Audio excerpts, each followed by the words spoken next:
All right. So I saved the best for last.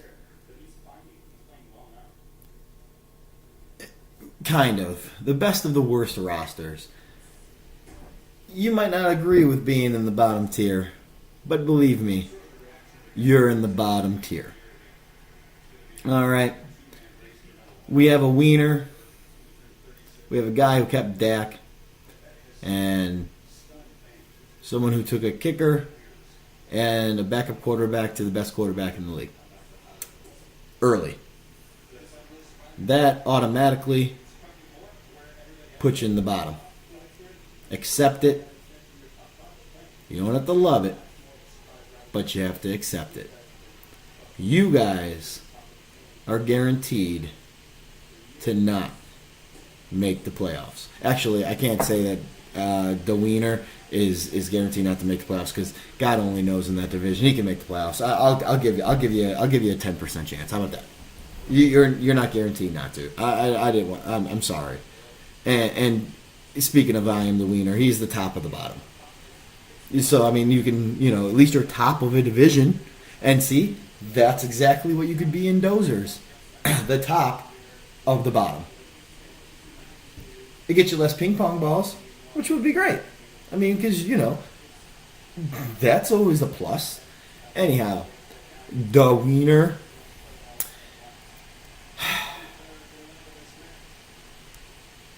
We'll look at you really quick. You got Matt Ryan. Of course, you got him late, which is great. I mean, Matt Ryan, that's why I usually don't take a quarterback. I couldn't pass up on Brady. I wanted to. But I knew someone like Matt Ryan would be there for longer. And then having that double-double with Julio and Ryan, I mean, come on. All right. Anyhow, digress. Matt Ryan, obviously really solid. Can't like Melvin Gordon. He's going to be sharing carries. You don't even know he's going to be the actual starter towards the end of the year. Robert Kelly from Washington. Who? What? And a running back in Washington? Do they even run the ball in Washington? It hurts a bit. Mike Wallace, Baltimore, like that. Flacco, huge arm. Wallace runs deep. You'll get some big points. I actually like that middle, possession guy, because if he doesn't get that, the possession guy is going to get 6 catches a game. 6 catches a game, 50 yards. That's 11 points. You need to hit that touchdown. You need to have that big play, which you'll get, but it won't be as consistent. T.Y. Hilton, like T.Y., you actually almost did make the bottom middle. It barely Sexy Time beat you out. It was really close. It was very close. T.Y. Hilton, Michael Crabtree, Jimmy Graham, which I think is going to actually have a much better year in Seattle. That is going to be your strength. Your receiver core is relatively strong, but no game breakers. Mike Crabtree is a possession receiver, but still a number 2 receiver. Hilton, good, but without luck, or without luck being luck because he's still hurt, T.Y. can only do so much with Tolson throwing the ball. So, hopefully you have good luck with luck.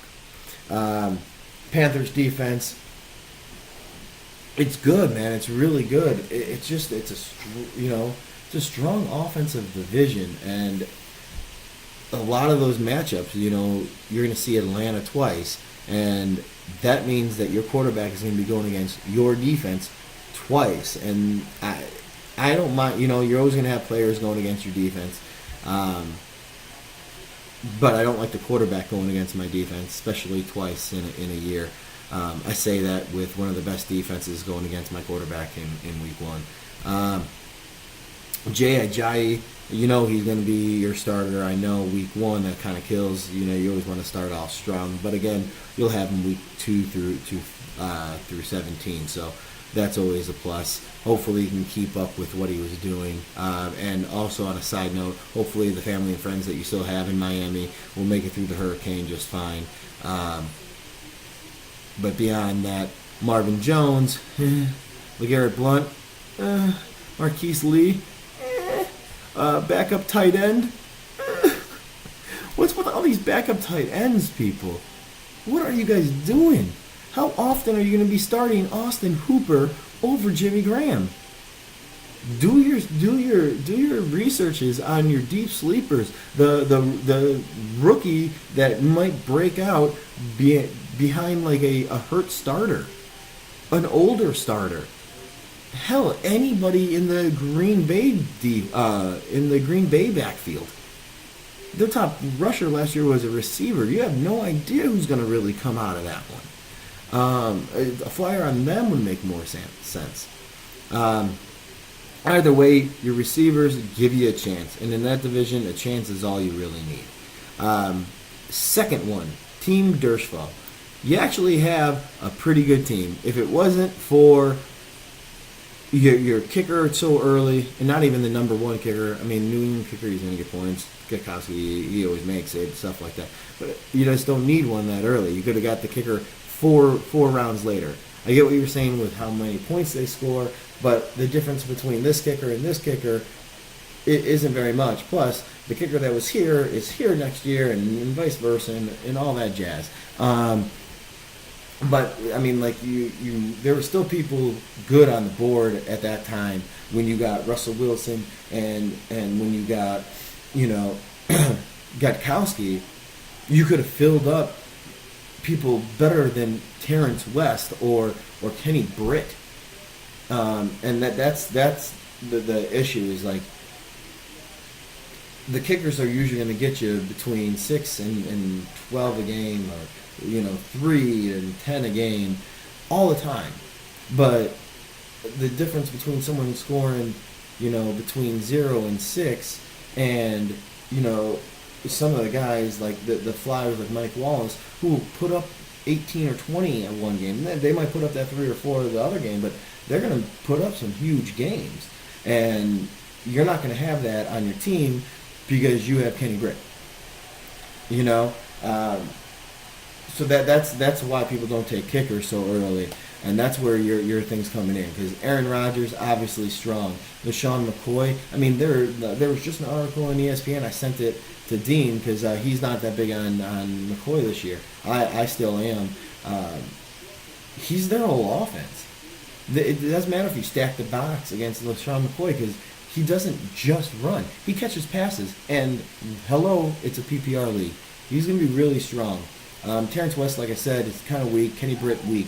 Doug Baldwin, great receiver, especially in PPR league, especially with Seattle going a little bit more pass happy. Tyreek Hill from KC. Again, I mean, like you could have got a little bit stronger people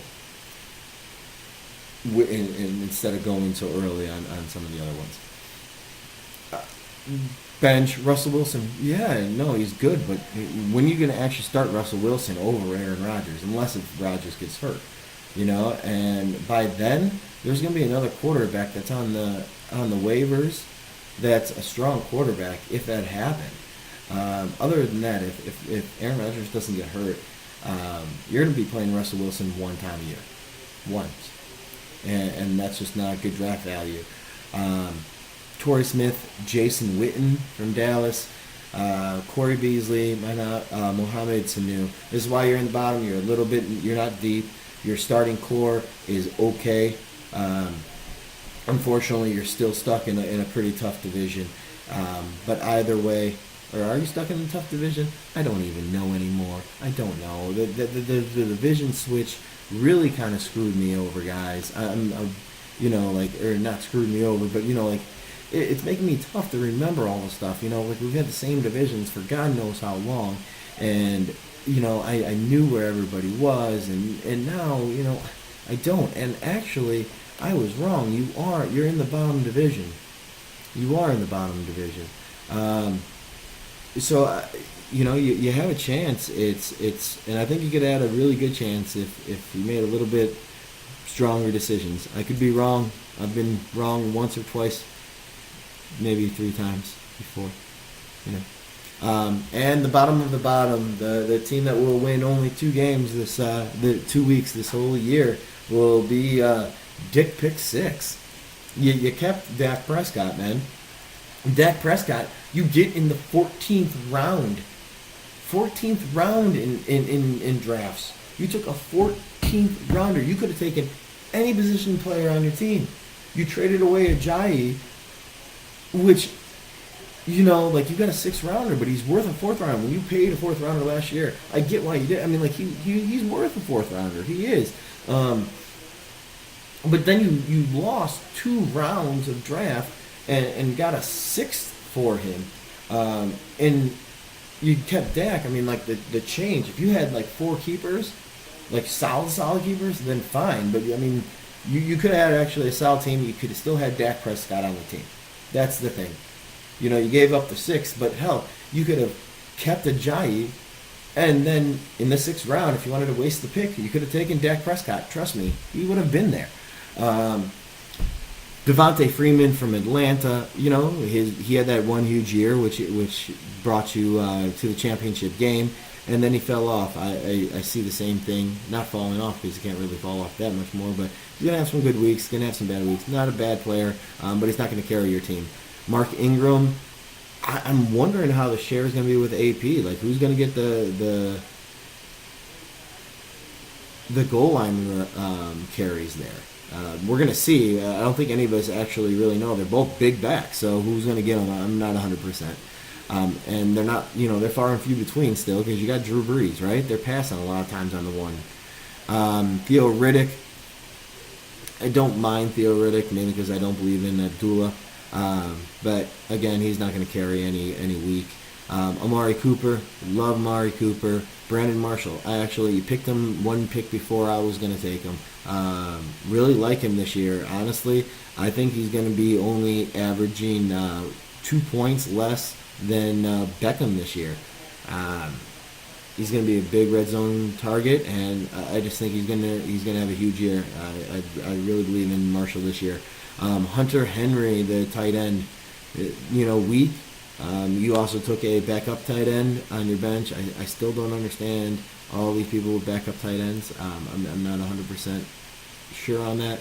And you took a backup quarterback to a quarterback that you kept, meaning that you really believe in Dak, and that's all well and fine. But then why would you take Jay Cutler? You know, if you keep a quarterback, I would think that you would start him 15 times. You know, other than his bye week.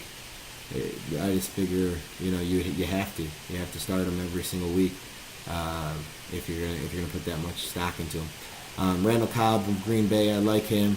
I'd probably be starting in your flex with Randall Cobb. Jarvis Landry that you have, strong too. I mean, your receivers are good. Maybe you can get Landry or Cobb, and you can get a decent running back that can go with Devonta Freeman to give yourself a shot at something this year. Because the problem is you're in a tough division with Boober, Freshman, and Wembley. So you could just be a seller and looking for next year. But either way, man,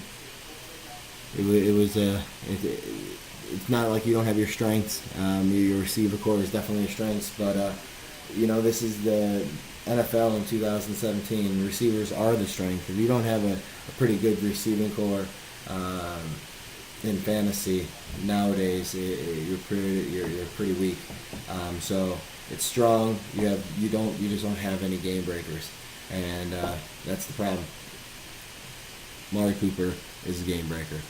I take that back. But he's not going to be strong enough to be able to carry that whole team. Anyhow, those are my tiers. Sorry you guys are on the bottom, but if you're honest with yourself, you deserve to be. Good luck. Prove me wrong. That's all it is. All you got to do is prove me wrong. Then you can talk shit all you want, guys. Talk to you later. Bye.